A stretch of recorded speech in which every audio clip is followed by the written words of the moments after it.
So Mayank, we were talking about why Yes. it is important to educate parents and children directly about what they are eating, about the content. So some examples would you like to share of what is the food content, and why we seem to be focusing on the wrong things as far as the content is concerned. We don't Correct. seem to really be aware of really why this thing is Correct. dangerous or harmful. So if you look at instant noodles, which is a very popular thing amongst young kids and adults, the manufacturing process for most of it is that it is fried, because there is no food that can get cooked in 1 minute.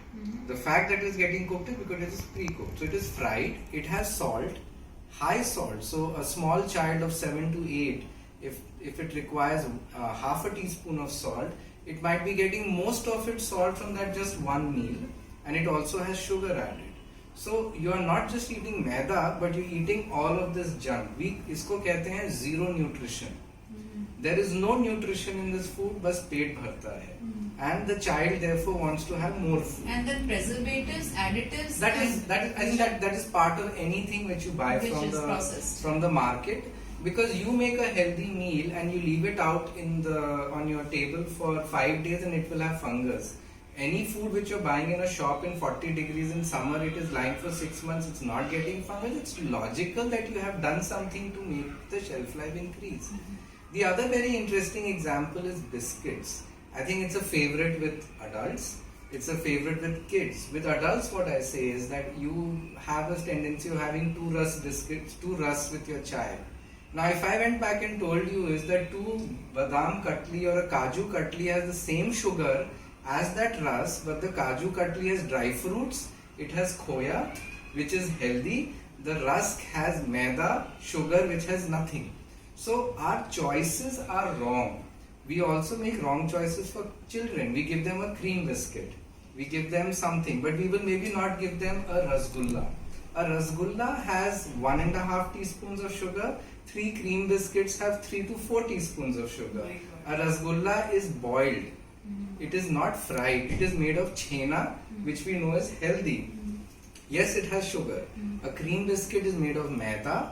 It is made of an oil, dalda, palm oil, which is it's the cheapest oil. You will also not go buy oil which is 40 rupees a liter, and it is made of refined sugar.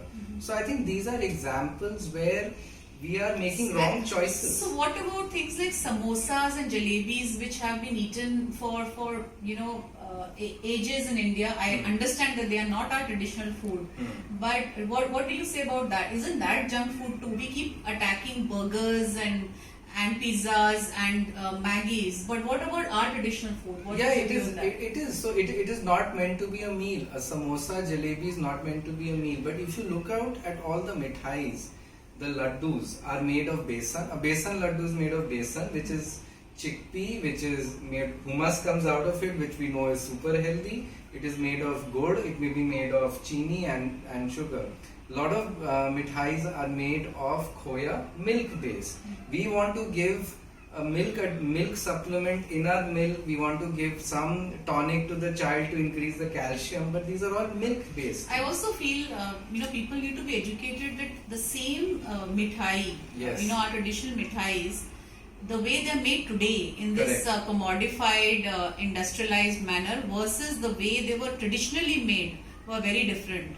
Like jalebi, which was made with the right besan, or which was made with desi ghee, for example, okay, and if it was dipped in milk, was considered very healthy Correct. food actually. Correct. So those are some things Those which are I some think things. we should also Yeah. our snacks can be healthy. Our Can be. traditional snacks certainly can be very healthy. And I think one last thing I'd like to say is that in terms of food, it is the beverages which are the biggest killers. If you look at US, it is the milkshakes and the juices which is the main cause of problem. Oh. Now we believe, we maybe have understood that juices now have sugar, but did you know a juice which says no added sugar also has a lot of sugar? Why? Because a tetra pack of a no added sugar juice will have maybe made of 5 apples. Now you try and feed 5 apples to your child or to yourself, you will feel sick. Oh. Fruits also have sugar. The moment you have these juices, Yes, the normal juices, which are these mango-based one, are filled with sugar, 6 to 7 teaspoons with no nutrient. But when you so-called have these no added sugar juices, even cold-pressed juices, you're concentrating so much of fruit in a glass with very less fiber. And if it is a Tetra Pak, the nutrients are lost. You're having equivalent of again 5-6 teaspoons of so sugar. just eating fruits and just that much fruits which are palatable, which Correct. are easy to consume. So eat it those raw, are eat it fresh, raw, eat it absolutely. fresh, and it will fill your tummy. So fantastic! I think this is great. I think parents need to know what are the ingredients which are going inside the child. Correct. If a child really prefers having something yummy, tasty, the same things. I mean, pizza can be made in a very be made with a millet base. It can be made in probably the best Correct. possible ingredients. So it's the key is ingredients. The key is the ingredient. Ingredients, and we need to focus on that. Thank you.